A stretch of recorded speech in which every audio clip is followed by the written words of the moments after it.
Okay guys, here is going to be a replay of what happened November 9th, 2011, just last night. Missed a dandy buck, rattled him in, and missed a shot. Here's the cabin here. I packed the climber, walked down here.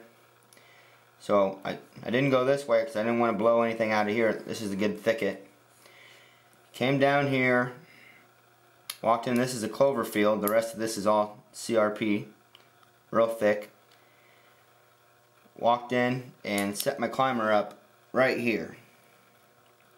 It was a west wind yesterday, so blow my wind over this way. I was pretty tall, so there wasn't much problem with the wind.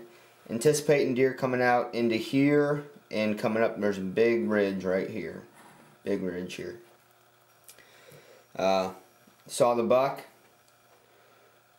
chasing a doe and a little buck. I saw him about right here. This isn't very thick. I can see through here. Saw him right here. Lost him. Once he got to here, I lost him.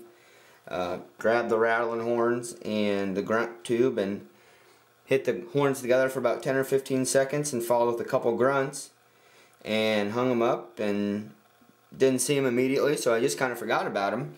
And a couple minutes later, I look up and here he comes. I see him right here, and he has his nose to the ground and he walks to this corner and then he walks straight to the east.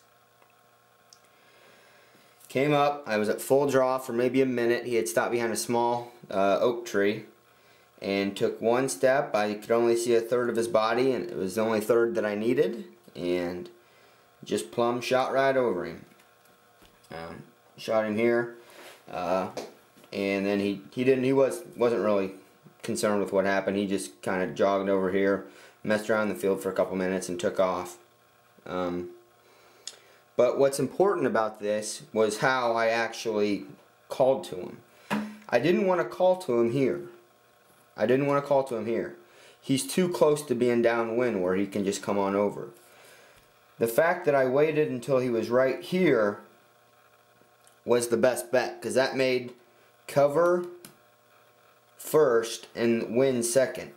It was easier for him to come here and be directly downwind of this ridge, which he knew I was over. He knew the grunt or the rattling was over here, but it was too far out of the way for him to circle all the way downwind of this field and get here. If I would have rattled let him right here, he might have came right up here, winded me, and I would have been screwed. But I called to him right here, and he just came right here. I was expecting him to come across this field, and he didn't do that. He just followed the edge and popped in right there, and I completely whiffed the shot. It was, and still is, pretty aggravating to think about. I haven't had a shot at a big deer like that with a bow in years and years and years, and hundreds of hours, and just missed the chip shot. I actually made this exact same shot last year on a doe in November. And I wish I would have missed the doe, and I wish I would have got this buck. But oh well, that stuff happens. It was a blast. I've been smiling and shaking my head ever since. So, hope you learned something here. Just when you're going to call the deer, try to get him as far upwind as you can before you call to him. If he would have been directly sidewind, it would have been too easy for him to do this. If there would have been a deer over here, I wouldn't even have called to him. It's too simple for them to make that happen. But if there would have been a deer up here that I could have seen, or even up here, this is a whole callable area if I would have seen a buck cruising. I don't really like to blind call just because I don't like drawing attention to where I'm at. I'm also probably not very good at calling, so I just kind of let it roll. But that's the tip. That's what happened. That's a breakdown for you. Best of luck. They're still moving, so keep us posted. Over and out.